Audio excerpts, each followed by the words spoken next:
My friend suggested to try out this new burger joint located here in Molito, Alabang. It's called Hungry Homies, but I think they also have different branches all over the metro. So pagpasok nyo pa lang, makikita nyo agad yung high ceiling interiors nila at very spacious. Marami ring pwede kumain. Mga tanghali to, so wala pang masyadong tao. Yun nga pala yung menu nila, pause nyo na lang. Ranging from 300 to 400 yung mga burgers nila at meron din silang sides. Makikita nyo kung paano din nila ginagawa yung mga burgers nila. So we ordered the purist, yung sa akin, and then curly fries. And then for my son, he ordered Run BMC na double. And then their homie special french fries with cheese sauce, caramelized onions, and legit masarap siya.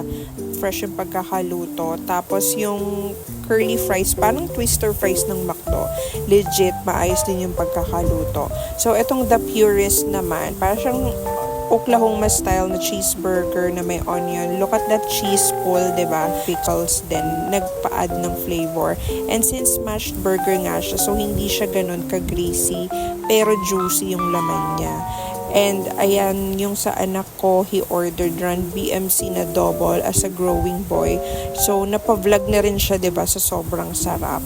Actually, mas masarap yung kanya kasi may bacon yon tsaka shiitake mushroom na nag-complement talaga dun sa brioche bun na ginamit nila. So, ayan, I also gave it a try. Masarap din naman pareho, in fairness. So, value for money and service, worth the hype talaga tong Hungry Homies. Yun lang. Thanks for watching and follow for more.